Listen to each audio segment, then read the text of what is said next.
Alrighty guys, so this is like day 6 of the project, maybe day 7, like actively working on it. So yeah, it's been more than 7 days total, but it's been raining a lot and stuff. But we busted ass day before yesterday, and yesterday till it got dark and got these up.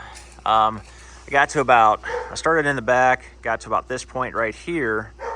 Then my buddy showed up with his crane and helped us with the last couple.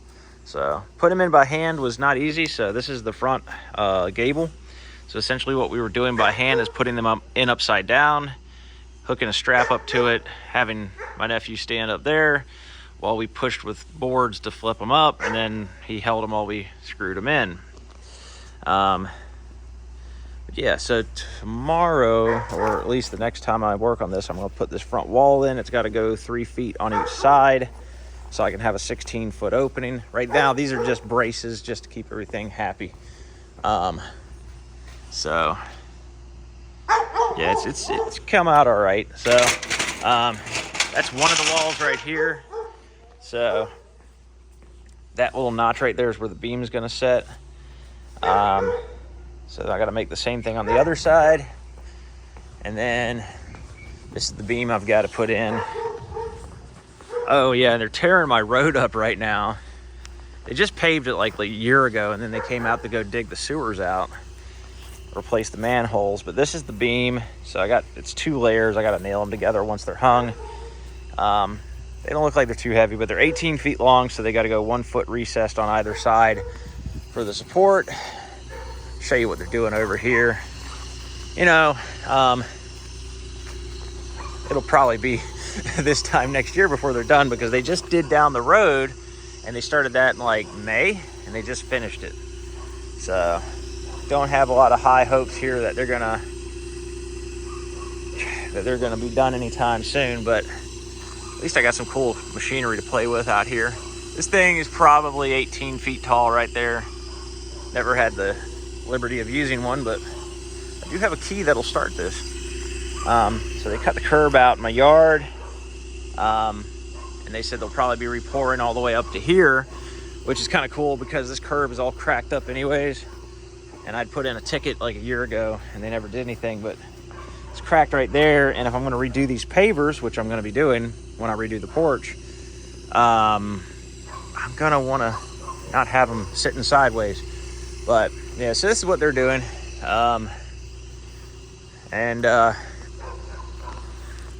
Those trench boxes are kind of cool. They left me just enough room to get in and out up there. So yep, so the guy that I know burned my garage down, I'll be one of these days releasing some pictures of this ugly son of a bitch, but when I'm allowed to. But the guy that burned my garage down just got a year for violating some protective orders, so I don't have to deal with him for at least 6 months. So that's cool.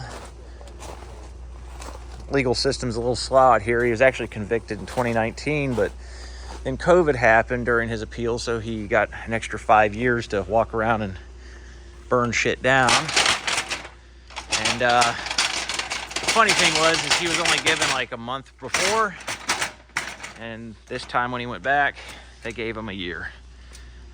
So I guess because of the continuous violations, so this ladder will not lock. So not very smart, but yeah, so got it in pretty straight. And I've got the James Hardy board. Once I get the front put together, I'm gonna start the siding. First thing though is I gotta get the sheathing up, and I got elephant skin I'm using for the underlayment for the shingles. So I'm hoping this upcoming week we'll have all that done, the roof and everything, so then I can kind of breathe, and then we can start doing the siding. And the reason I picked James Hardy is because it doesn't burn. So if Genius comes around for round 2, then I don't have to worry too much about the garage.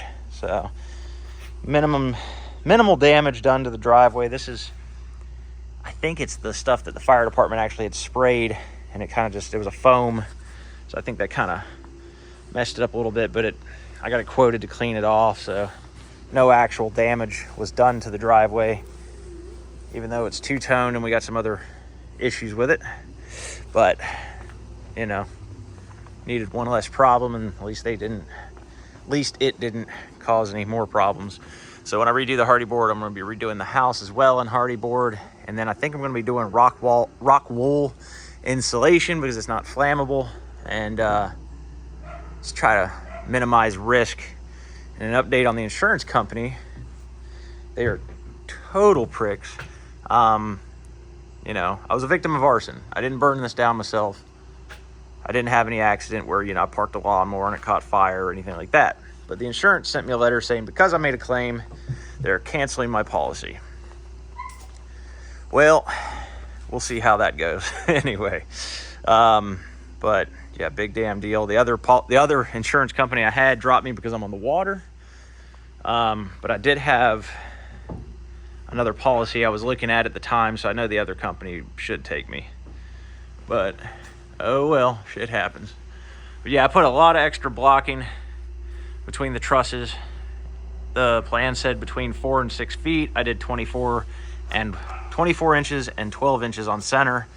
So every other got a 12-inch center, as you can tell. So it's bulletproof. It's pretty damn strong. I got my hurricane clips up there. These things are ridiculously expensive. I was checking the invoice. I needed 12 of these. It was $600. Anyways, guys, thanks for watching. I'll check in once I get some more done. I tried to get some video yesterday of the crane, but I was also, like, while they're running it with the crane, I had to guide the actual trusses with this, and I'm trying to hold this and do that, and I couldn't get a shot for nothing. So one day I'll have a drone, maybe some decent cameras, just trying to work with what I got. But thanks for watching. Like and subscribe, and check in a couple days from now.